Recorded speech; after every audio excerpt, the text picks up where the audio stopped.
With the authority of the Council, I shall now confer the degree of Doctor of the University. I call upon the Vice-Chancellor, Professor Roy Webb, to make this presentation.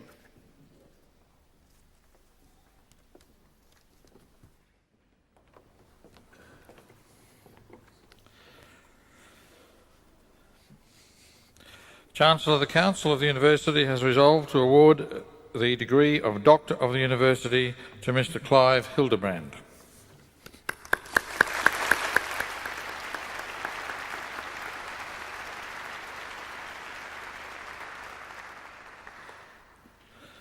Clive Hildebrand is recognised widely within Australia for his contributions to business and community, spanning over 4 decades. Business and community values are inseparable for Clive Hildebrand, who believes strongly that each must prosper in order for the other to succeed. His specific contributions to Griffith University have been as a member of the University Council for 8 years to 1997, and as an honorary professor of international business from 1995. His most recent appointment is as honorary professor both in international business and the Graduate School of Management. He has also served as chairperson of the Careers and Employment Committee from 1991 to 1995, as a member of the Audit Committee from 1992 to 96, and he chaired the Information Services Review Committee in 1996. Known for his strong personal commitment, professional integrity, staunch and independent advice, he has inspired university colleagues on many occasions to reach common objectives. Clive Hildebrand was born in Gladstone in 1937 and educated at Brisbane Grammar School and then at the University of Queensland studying mining engineering. In 1960 he proceeded to Oxford University as Queensland's Rhodes Scholar to study PPE, Politics, Philosophy and Economics, with an economics major, graduating with a Master of Arts degree. An executive career in the mineral industry has included roles in operations, strategic planning, investment, project and general management, with 18 years as a Chief Executive Officer. This career began with Mount Isa Mines in 1963, where Clive Hildebrand had a 4-year progression from miner through to underground superintendent and registered mine manager in 1967. From 1969 he worked in Melbourne and Sydney with the Anglo-American Corporation of South Africa Limited in various technical, mine valuation and investment capacities, then in the Johannesburg Gold Division. On return to Australia in 1974, he became Managing Director of Australian Anglo-American, with significant exploration programs in Australia and Pacific countries. He became Alcoa of Australia's inaugural Manager of Strategic Planning in 1978, then Smelting Project Manager for the Alcoa Portland Smelter. From 1981 to 1994, Clive Hildebrand was Chief Executive Officer of Queensland Coal Trust, QCT Resources. Throughout this period, he led successful corporate reconstructions of the listed entities UMAL Consolidated, Queensland Coal Trust and QCT Resources. The 1988 reconstruction of QCT Resources and the 1990 purchase of South Blackwater Mine transformed the group to mine operator, supplementing significant coal investment with mine management. Since leaving executive life in 1994, Clive Hildebrand has been involved in several industries in a non-executive capacity, as chairman of Auster Electric and Highlands Gold, as a current director with Ross Mining NL, and since 1995 as chairman of the Sugar Research and Development Corporation. Clive Hildebrand is a fellow of the Australian Institute of Company Directors and the Australian Institute of Materials Management. He also has membership of the Committee for Economic Development of Australia, the Queensland Mining Council, the Australian Institute of International Affairs Queensland Branch. He is a member of the Advisory Board of Griffith's National Institute of Law, Ethics and Public Affairs, and a past chairman of the Brisbane Red Shield Committee for the Salvation Army. He has held numerous industry, educational and charitable positions during residence in Victoria, New South Wales and Queensland. It is especially fitting that the Council of Griffith University should honour Clive Hildebrand in recognition of his contributions to the university, the business sector and the community. Chancellor, it is with great pleasure that I present to you Clive Perry Hildebrand for admission to the degree of Doctor of the University.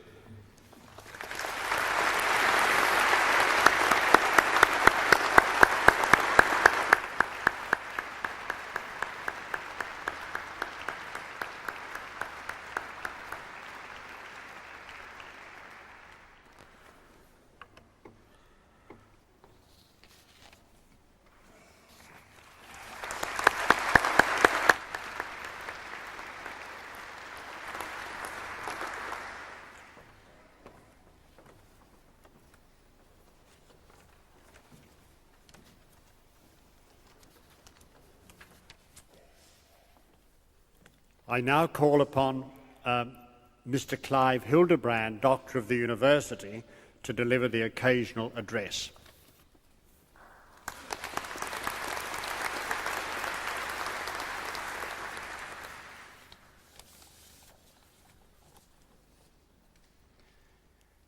Chancellor, Vice-Chancellor, staff and councillors of the University, particularly the graduates and their supporters, and my supporters.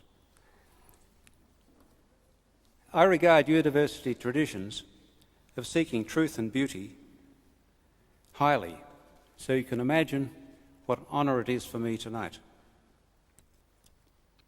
First, I'd like to comment to you graduates on your chosen disciplines. Environmental science was initially considered by some to be anti-profit. It cramped the freedom of business. It is now fully recognised for what it truly is, an essential contributor to the health of business as well as of the community.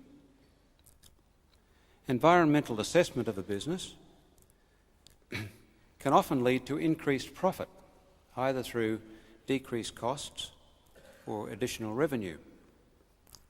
This happens, for example, by conversion of waste heat to electricity for the purpose of reducing emissions, gaseous emissions. It can also result from exploitation of an asset hidden in the business, not previously realised it was an asset. Now, even without profit contributions, acceptable management of environmental effects is at the most basic a ticket to continue business. And this is an ever-present consideration in a democratic society, and so it should be. Moving to business now and politics, these require study of a number of subjects, and their wide scope makes it difficult, particularly for business, to be thought of as a unique discipline.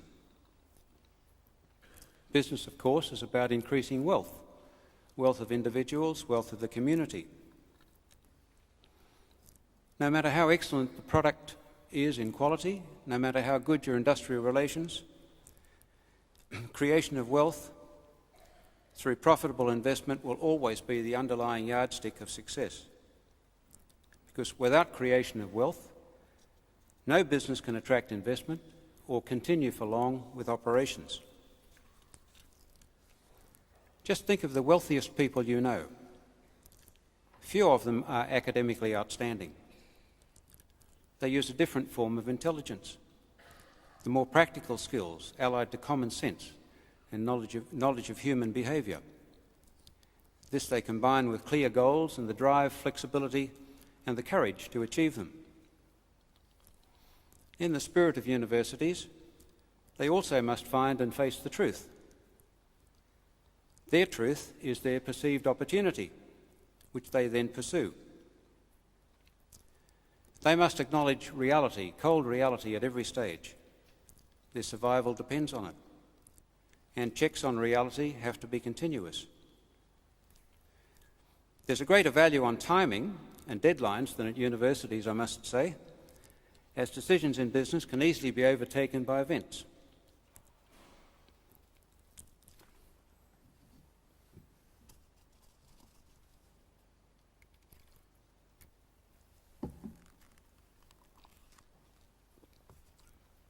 Now, for the remainder of my talk, I'll outline some personal views on the nature of the world today as it relates to business and to Australia. I'll also give a business view of the adequacy of some of our institutions and of our culture. But first, let's take a look at the politico-economic scene. Centrally planned economics, based on the anti-capitalist doctrine, has collapsed as a model, leaving it without credibility. It collapsed because it was inflexible, it was based on production, not on demand, and it was reliant on central control of information and communications when these had become uncontrollable. It failed to meet the basic hopes and the needs of the people who could see that a more responsive and materially successful model was available. Now, the capitalist market-based model within a mixed economy isn't perfect, but there's no more attractive model on offer. It's become potentially more internationally efficient by the opening of many new borders to market economics. It needs government regulation when the market fails to produce an acceptable competitive result, but only regulation to that extent. Now, I make these 2 points not to enter into a political argument, which I consider has been lost anyway by demonstrated failure, but to highlight the weakness of a command or a central planning philosophy, as opposed to a guiding strategy with a set of values. And detailed planning at the centre denies the flexibility necessary for individual businesses to respond to their own individual circumstances. In the same way, central planning for the welfare of groups tends to diminish individual chances for fulfilment and realisation of self-esteem. There can be many different motives behind centralism: domination, arrogance, indifference, paternalism, or compassion. The outcome is much the same: institutionalised dependency. Of course, disadvantaged individuals must be assisted, but a diverse, non-centralised approach should enable many of those people disadvantaged to become much greater contributors to society. That's the end of my political comment. Now let's look at some world economic and trade trends. Trade of goods and services has in recent times boomed around the world to the great advantage of economic growth. This has been both accompanied by and enabled by national borders being opened to capital flows, by electronic money transfer, cheap availability of electronic communications, and universal instant access to information. This globalisation, with its trend to one borderless world, has made every business an international competitor, even if it serves a domestic market. Australia, with its open borders and dependence on international trade, is particularly affected. Globalisation has major economic and political ramifications. National policies are today subjected to immediate scrutiny by controllers of capital flows. They have allegiance to owners of the capital, not to any one country. This limits previously available economic policy options of every national government, large or small, and therefore its political options. There's no enemy of the traditional kind which a frustrated national leader can readily identify, let alone fight against. The alternative of opting out of world trade and international investment altogether would produce drastic domestic consequences. Australia is subject to these forces, but is well placed with developed capital and currency markets and a trading culture. Globalisation also affects social and cultural factors, with widely available options on full display. The strong people display the most, but they're not necessarily the best models. How our own culture emerges depends in part on our own economic strength and independence, which in turn rely upon our ability to adopt any useful changes.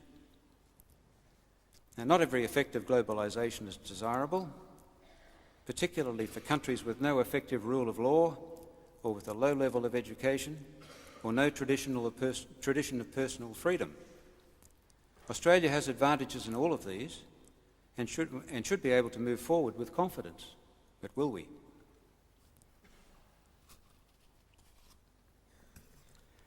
I now look at how well our institutions and our culture serve our business development. With our modified British political and legal institutions well tested over time, our businesses should be able to operate with commercial confidence. This confidence, however, is from time to time severely shaken by the ability of opportunistic, single-issue or limited-issue minorities inside and outside Parliament to hold the country or individual business to ransom. This is at best an aberration of our democratic system able to be corrected. At worst, it's a symptom of increasing instability ahead. We've also surrendered sovereignty to an extent through foreign treaties, so that even parties outside the country can determine what we do inside the country. We enter into such treaties for expected advantage, but we have no guarantee. Now, Australia is not alone in these difficulties, but they still adversely affect our business confidence and therefore our business performance. Look to our traditional major exporters, mining and rural industries. They're handicapped by city voter indifference and the availability of higher growth industry sectors such as telecommunications and services which compete for the investment money. Rural Australia suffers from European and American farm protectionist policies. Now, I'm associated with both mining and rural sectors, so it gives me no joy to identify them as continuing to diminish in relative importance, but that remains the reality. Our British heritage also brought an attitude to interpersonal dealings within a business that has been far from useful to business development. In relations between employer and employed, so-called industrial relations, we've preferred to shout at each other through a wall. Incredibly, we've even left major matters to a third-party referee in centralised institutions, rather than working together. Now, while this arbitration model is still preferred by some, I see this as misplaced faith. To me, it's the model of the centralist who purports to know what is good for the people affected, rather than having the affected people decide. Now, the Australian tendency to seek protection against any possible disadvantage, rather than look for advantage and opportunity, is probably another British inheritance, and an unfortunate one. It shows an overcautious attitude that limits employer and employee working effectively together as a team. The world's changed. Tomorrow's winners will be the effective teams. Jobs and education have moved many more people into self-realisable areas where they mostly don't need a centrally planned worker organisation. I view this as a welcome and an inevitable move upmarket, but a reality being denied or fought against by a few organisations whose leaders are trying to hold members back by any means, fair or foul, rather than seek for them a competitive and therefore secure future. So I ask myself, how smart does Australia look internationally, given what I've just said? We have a national wealth of talent, a competitive education system, and good national infrastructure. We're relatively free of the environmental debts being incurred by older and newer industrialising countries. Those debts must eventually be paid. We have a relatively tolerant and successful mix of many cultures, and we're much the richer for that. We have lifestyle advantages. So to quote a friend of mine, if we're so smart, then why ain't we rich? The overemphasis on protection against harm, rather than seizing of opportunity, is unfortunately too strong a trait of Australians and reflected in our business and in our politics. For business, is evidenced in strong emphasis on the protective professions, law and accountancy, of compliance with the rule book at the expense of rewriting the Book of Opportunity. The Australian business and investor attitude to enterprise has to alter to secure our country's profitable future. And our independent political options as a country will in turn be affected by our business and economic performance. Our record for support of true entrepreneurial business risk-taking is not good. We prefer gambling or convoluted financial engineering. This is reflected when businesses originating in Australia are sold cheaply and developed highly profitably overseas. Partly, this is a result of our capital gains taxation system, which is relatively uncompetitive internationally.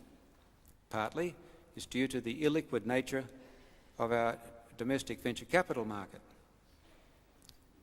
due to the small size. But most of all, I believe it's due to our national preoccupation with avoidance of harm, a symptom of underconfidence.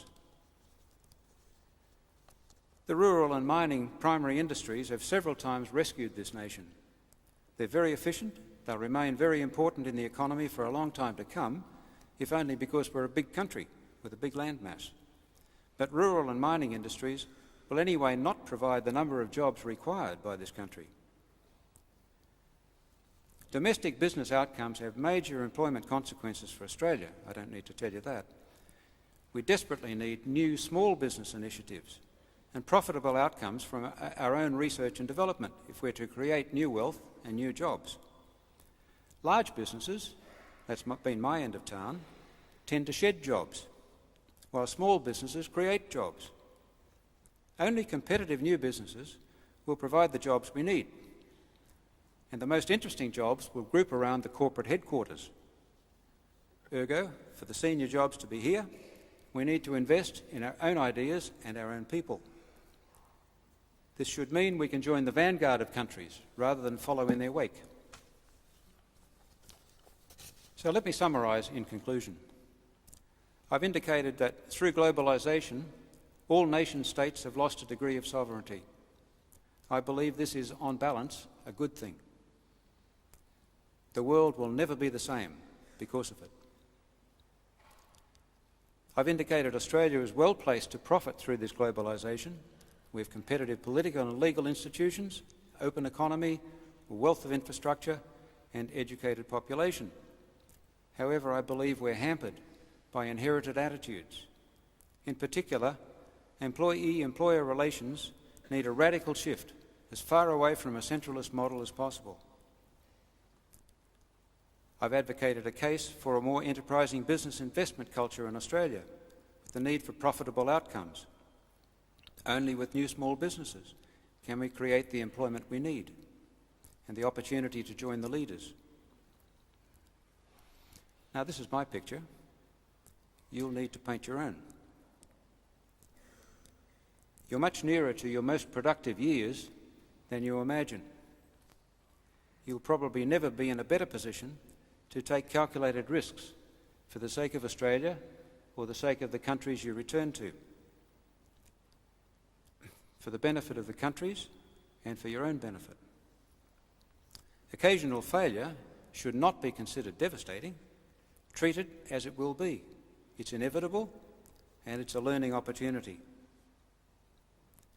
On the subject of enterprise, Griffith's introduction of environmental science was a pioneering development. So was the establishment of a School of International Business, which followed on earlier establishment of a School of Asian Studies.